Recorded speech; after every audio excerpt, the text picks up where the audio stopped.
Ben, tu vois, moi, être paysan, je trouve que c'est vraiment un très très beau métier. Surtout quand on considère le terme de paysan au sens noble du terme. C'est-à-dire que c'est celui qui entretient le paysage. À 20 ans, je l'ai déjà compris, hein. Quand j'ai dû choisir mon orientation professionnelle, j'ai regardé les autres métiers et j'ai dit que ces gens, ils ne faisaient que brasser du vent. Et j'ai compris que l'agriculture, c'était un métier tout à fait essentiel. Mais enfin, j'aimerais bien être moins seule, hein.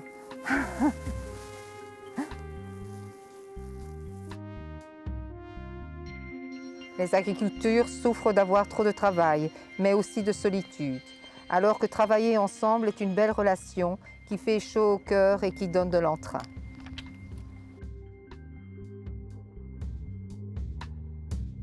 Il y a beaucoup d'agriculteurs âgés et qui sont sans repreneur. C'est vrai que j'avais même lu un article ici dernièrement d'un collègue qui se demandait s'il y aura encore des agriculteurs dans l'avenir.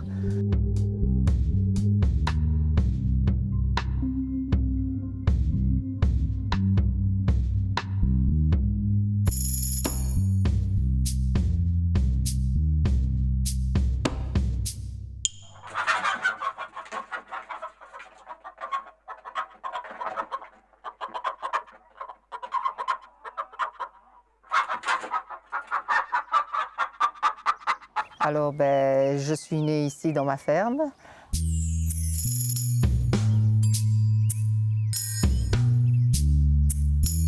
Toute petite, j'adorais tellement mes animaux qu'on n'a pas su me faire manger de viande avant 15 ans. Et alors, à 15 ans, je suis devenue un petit peu... Je me suis laissée influencer par les gens, je me suis laissée influencer par mon entourage, je me suis mis à manger de la viande. Et alors, ça a été une période où je ne voulais plus reprendre la ferme à ce moment-là parce que je trouvais que justement c'est très très lourd comme travail. Pourtant j'adorais mes vaches. Quand j'étais petite, papa avait acheté une vache, c'était une noire et blanc. Et je suis revenue dans la maison en disant « Maman, papa il a acheté une Paulette !» C'était toujours moi qui voulais la traire. Alors, de 15 à 20 ans, j'ai pris un petit peu mes distances. Et alors, après, quand j'ai eu 20 ans, il a fallu faire un choix professionnel. Je ne trouvais pas de métier qui avait du sens. Et alors, papa approchait de la pension. Et pour finir, je me suis dit, je ne vais pas faire la ferme comme vous. Je vais essayer de faire quelque chose de plus écologique. Mais je vais aller faire des études d'agronomie. Et dans 2 ans, je reprends la ferme. Ça va, Josiane? Oui, ça va, mais bon, si parfois des gouttes comme ça, c'est parfois très très stressant.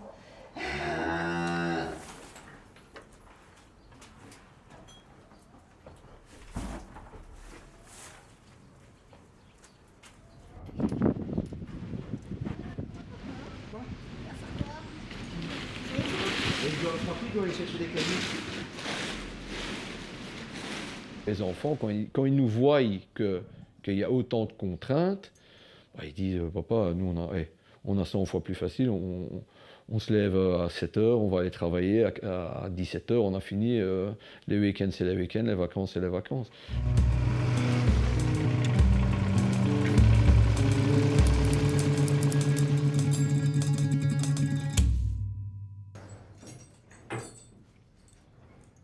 C'est pas toujours évident de remettre une exploitation, de céder à 100% parce que les idées d'un aîné et de celui qui reprend sont pas toujours les mêmes. Mais bon, voilà, l'aîné met un peu de l'eau dans son vin et le jeune aussi. Donc c'est ça vis-à-vis des familles. C'est toujours des fois un peu compliqué, les ententes. Il y a des fois ça peut très très bien se passer et qu'il y a des fois ça se passe très compliqué, quoi.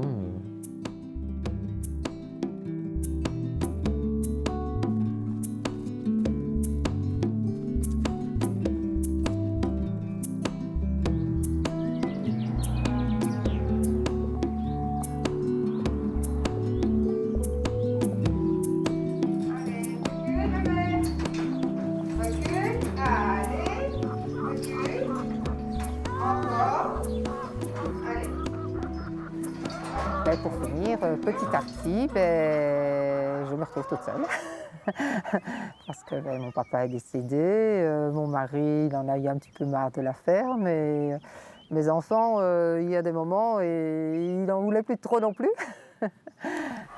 J'ai toujours espéré que la ferme continue, mais d'un autre côté, je n'aurais pas voulu pousser mes enfants dans ce sens-là, parce que c'est un sacerdoce de reprendre une ferme dans les conditions actuelles.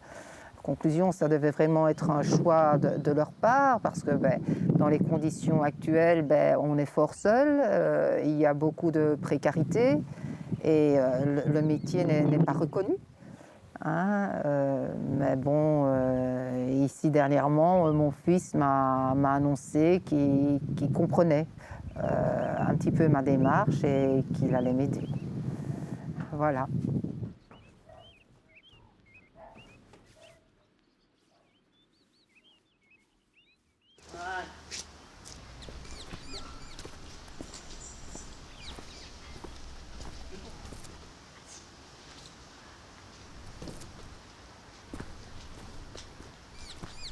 Il y a des gens comme ça qui remettent leur ferme à leurs enfants, ben voilà, et en cadeau, vous avez les dettes, quoi. Ben c'est creuser son trou. Le père, lui, il rattrape un paquet de sous, il vit bien. Ben le fils, il faut qu'il rembourse, quoi. Et ça, c'est pas très sain, quoi.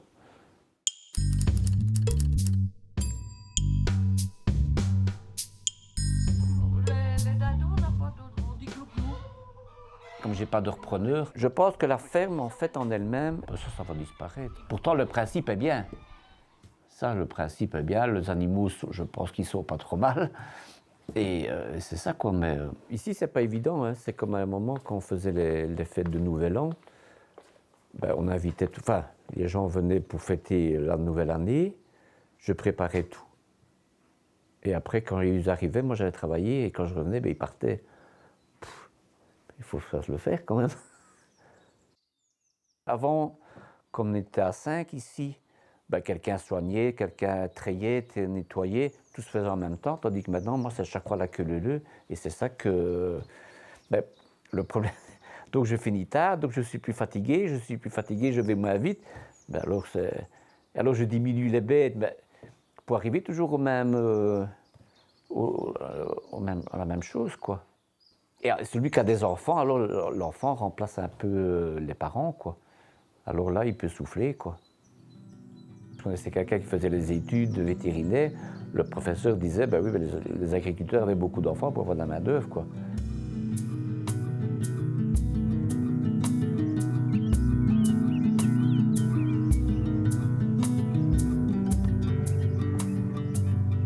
J'ai 24 ans. Là, je viens de finir mes études d'infirmier, donc je travaille à l'hôpital. Quand j'étais plus jeune, je passais beaucoup de temps à la ferme, j'avais pas vu beaucoup de la Belgique et pas vu beaucoup du monde. Et arrivant adolescent, j'ai eu vraiment envie de voir autre chose, découvrir d'autres personnes, d'autres façons de penser. Et après 6 ans à Bruxelles, j'ai écrit une lettre à ma maman en lui expliquant un petit peu le projet. Comment je le voyais jusqu'en 2025, dire que voilà, pendant 1 an, j'aimerais bien quand même travailler en temps plein pour tester un peu la vie professionnelle d'infirmier en temps plein, mais qu'après, aménager mon temps de travail pour reprendre progressivement le projet. Donc, voilà. Et donc, en rentrant, je lui ai donné la lettre ainsi que les différentes idées que j'avais déjà pour la ferme dans le futur. Voilà, moi j'ai été un peu secouée quand même parce que je suis émotive et ça a appelé beaucoup de questions, quoi. Comment est-ce qu'on va organiser ça?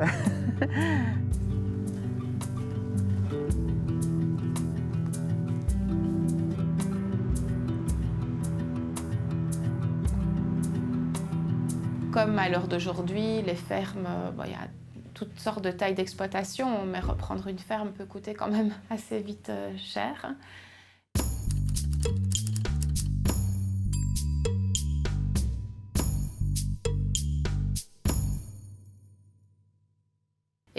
Et donc ça va nécessiter quand même des investissements très importants pour celui qui va s'installer. Et donc je vois bien qu'il y a cette réflexion-là qui est menée chez les parents. Et ils sont vraiment un peu torturés et déchirés entre j'ai envie de poursuivre un peu la tradition et cette transmission de génération en génération? Et d'un autre côté, est-ce que ce n'est pas un cadeau empoisonné que je vais faire à mes enfants ou à mon fils ou ma fille qui va reprendre, quoi? Et est-ce que ce ne serait pas mieux de transmettre à une personne extérieure du cadre familial, à qui on pourrait demander un prix peut-être plus juste que ce qu'on va oser demander à nos enfants? Parce que aussi, celui qui cède, il doit penser à son futur, à sa retraite. Est-ce qu'il va savoir vivre uniquement avec sa pension?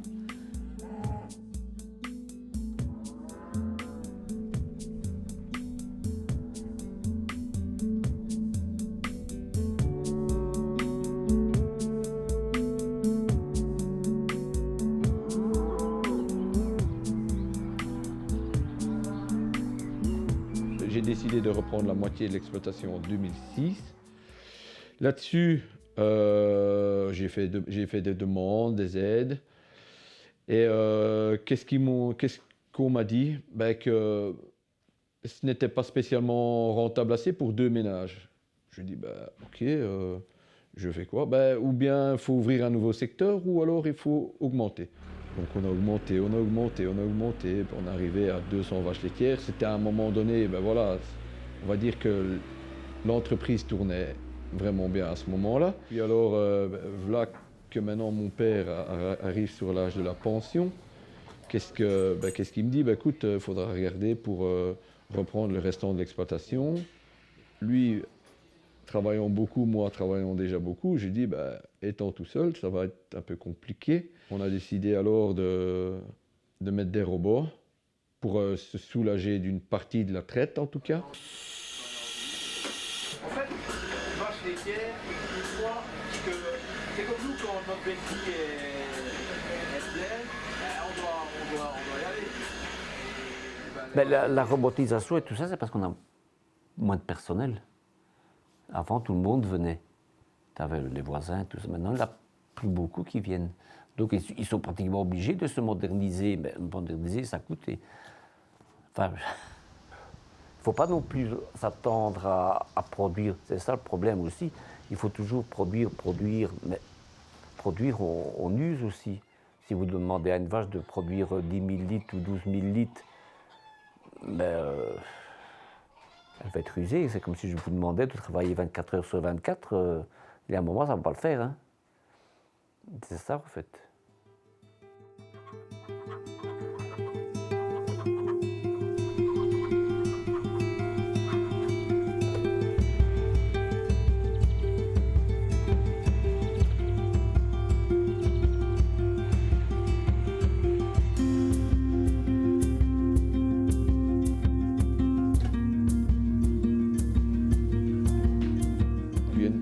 Tu as une prime par là. Pour finir, on n'est plus trop agriculteurs, on est chasseurs de primes, on est des assistés, parce que si tu ne fais pas ça, rien qu'avec ton produit que tu fais, tu t'en sors pas.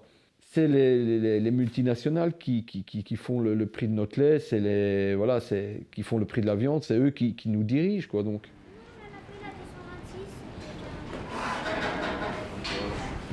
Allez, on va aller voir au petit beau et puis on rentre. Effectivement, le monde agricole vit aujourd'hui également et largement de soutien sous forme de primes, d'aides, de droits divers, etc.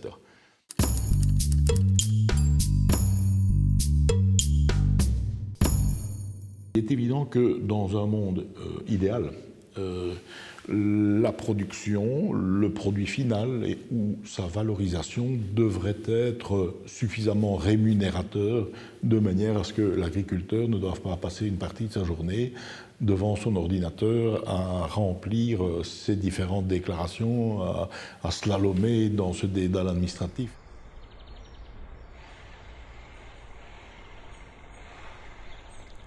Tout le monde est occupé à dire il faut retourner à des petites fermes familiales. Je suis tout à fait d'accord. Comme ça, nous, on aurait peut-être une vie, parce que se lever tous les jours à 5h30 et d'avoir fini à 20h30, 21h le soir, à la longue, c'est normal que nous, au bout de notre carrière, on est lessivé et qu'on est beaucoup plus assujettis à d'accidents, parce que la fatigue, le plus de bétail, c'est de plus en plus dangereux aussi, donc plus le temps de se reposer, plus le temps de si, parce que tellement on est sous pression vis-à-vis de la rentabilité de notre exploitation, quoi.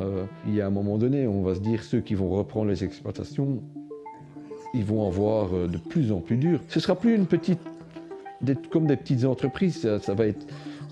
une ferme est gérée comme une grosse entreprise maintenant, hein, parce qu'on est tributaire de beaucoup de choses. Et c'est ça, il y a des personnes, il y en a qui peuvent s'installer, hein, il n'y a pas de souci, mais il y en a que quelques mois après, ils disent « Oh punaise, on ne pensait pas que c'était aussi compliqué ».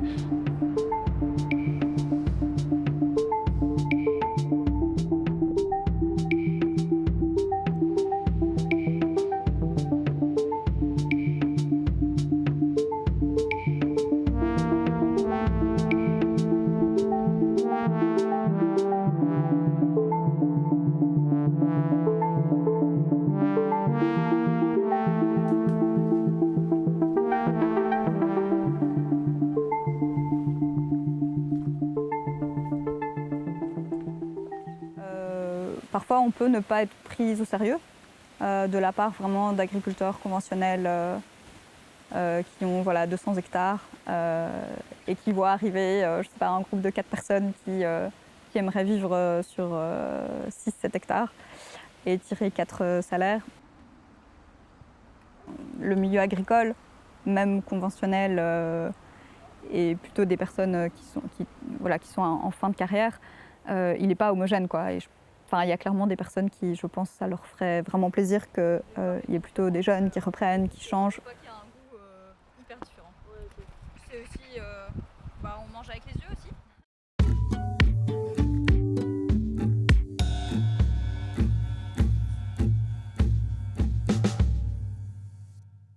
Alors c'est chouette, esthétiquement. Il y a plein d'enjeux qui se mêlent en fait.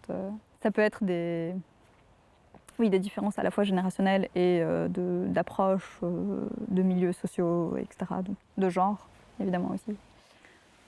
Je pense qu'un des freins aussi pour l'installation des nouvelles générations agricoles, c'est le fait qu'on voit les fermes aussi comme des fermes très familiales. C'est vraiment le modèle traditionnel de la famille avec les enfants qui, certains peut-être, vont reprendre. Et donc on hérite finalement à la fois de terres, de bâtiments agricoles, mais aussi de maisons. Et donc il y a cette idée de l'habitat quand même qui est au centre souvent des fermes. Nous on constate que c'est aussi un frein, d'autant plus quand on veut s'installer de manière justement hors cadre familial. Et le fait qu'il y ait cet héritage et cet habitat aussi au centre des fermes pose parfois problème dans la transmission. Enfin, moi j'aimerais essayer de considérer aussi les fermes comme des lieux de production où certes, on y passe une bonne partie de notre vie et donc il y a un lien évidemment émotionnel qui se crée, etc. Mais que c'est pas un lieu où on a le droit de rester juste parce qu'on y a cultivé. Et donc, même si c'est important pour les agriculteurs et agricultrices de vivre soit sur place, soit juste à côté, mais c'est pas après un endroit où on va passer le reste de la vie. Et c'est un peu difficile parfois d'avoir ce discours-là. Et en même temps, je pense que c'est un vrai levier. Pour la transmission.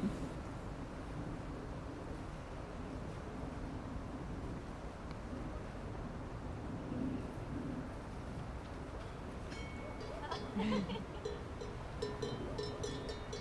quelqu'un qui vient ici, qui fait le bœuf une semaine sur deux, et alors elle avait fait des photos, elle a participé au concours à Libramont, et c'est comme ça qu'on a gagné. Déménager, on n'envisage pas tellement ça, puisque je vais avoir 58 ans, ça fait 58 ans que j'habite ici, donc je suis ancré, mon épouse, elle aime bien ça ici. Se retrouver sans animaux dans la ferme, je ne sais pas comment faire. Parce que c'est vrai que si on rentre dans l'état, ici il y a encore des vaches et tout ça, ça fonctionne, mais si vous rentrez qu'il n'y a plus rien, c'est mort, quoi. Enfin, il manque quelque chose, quoi. Il manque ce petit truc. Voilà. Si je devais arrêter, alors je partirais d'ici, mais que je ne reviens plus. Que, par exemple, j'irais du côté dans le Hainaut ou quoi, que je ne dois plus revenir par ici, quoi, parce qu'à chaque fois, tu te dis, bon ben oui, c'est ça, quoi. Il faut faire le pas, quoi, il faut franchir le pas, quoi. C'est simplement ça. Mais il faut le faire. Le manteau, c'était encore juste. Voilà. Des aventures.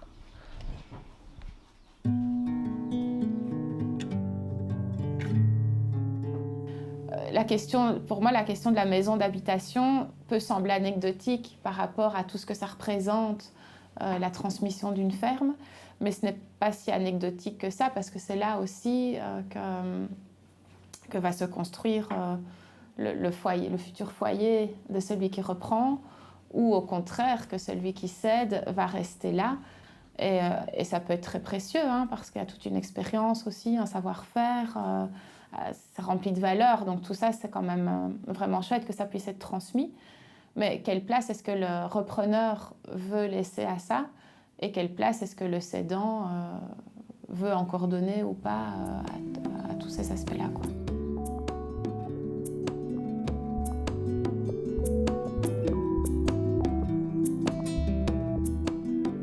Quand on n'est pas issu du milieu agricole et qu'on a envie de se lancer dans un projet agricole, du coup il y a vite cette question effectivement d'accès à la terre qui se pose. À la fois accès à la terre d'un point de vue financier, parce que les terres sont extrêmement chères ici en Belgique, d'autant plus que le maraîchage, mais les activités agricoles, agroécologiques, etc., de manière générale, ont quand même peine en tout cas à trouver un équilibre financier qui permet de à la fois payer tes frais, ton salaire, ton travail, mais aussi tous tes investissements. Et si en plus à ça tu rajoutes le prix de la terre, ça devient quand même vraiment compliqué avec des bottes de carottes, payer des terres qui parfois peuvent aller jusqu'à 60 000 € l'hectare. Il y a beaucoup de terres agricoles qui sont censées être libérées bientôt parce qu'il y a beaucoup de personnes qui sont censées être en pension bientôt. Mais ceci dit, c'est pas un mécanisme qui fait que parce qu'une ferme touche à sa fin, que ça se répercute forcément sur les nouvelles personnes qui veulent s'installer. Et c'est aussi beaucoup que c'est soit accaparé par d'autres groupes, soit que les fermes grossissent plutôt que de se diversifier et d'accueillir des nouvelles personnes qui le souhaitent. Il y a un autre voisin qui revend 10 hectares. Oh ben hop, on va reprendre ça en plus. Mais alors ils mettent le pactole, quoi. Hein. C'est des gestions financières que, voilà. En tant qu'agriculteur, tu sais plus. Et surtout en tant que jeune agriculteur, reprendre des morceaux de terrain, c'est quasi impossible.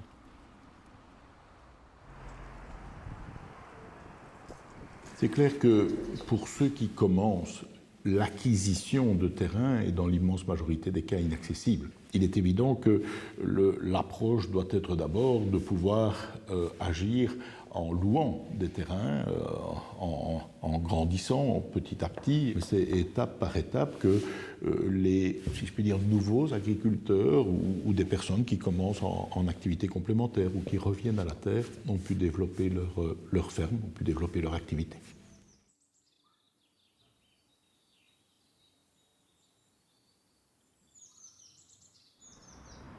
Après, je pense que l'État aussi n'a pas réponse toujours à tout et n'est pas toujours le meilleur interlocuteur.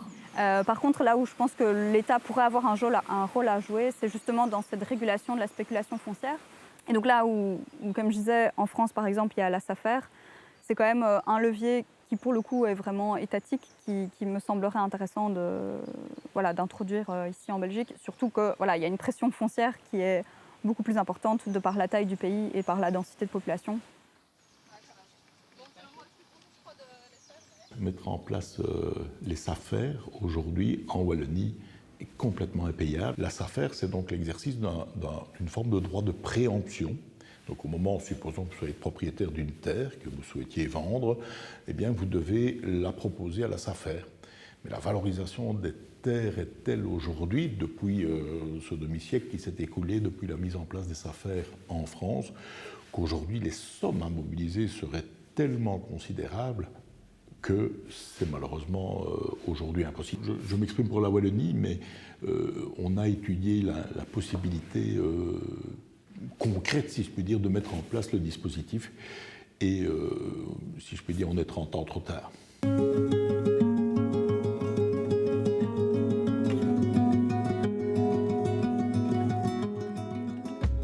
De dépasser les problèmes de renouvellement générationnel en agriculture, c'est de se dire, est-ce que vraiment on a besoin que la terre nous appartienne en tant qu'agriculteur?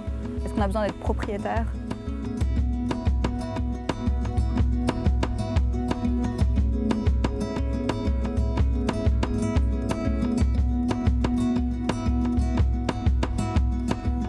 L'agriculture, c'est quelque chose d'important. Moi, j'en ai toujours été convaincue, mais j'espère que la société va en prendre conscience et que le métier va être valorisé. Et surtout qu'on va trouver des gens pour continuer l'agriculture paysanne et qu'on ne va pas laisser aller toutes les terres à l'agriculture industrielle.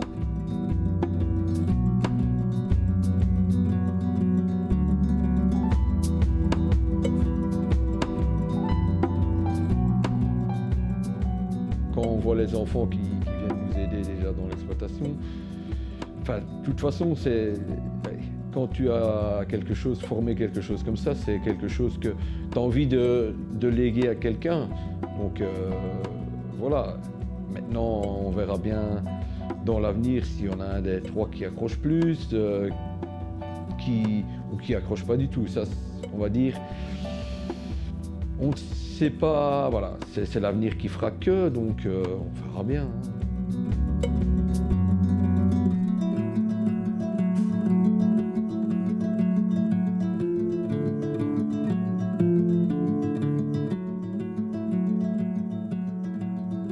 Est-ce que je saurais tenir ça comme ça éternellement? Enfin, parce que c'est beaucoup d'entretien, quoi.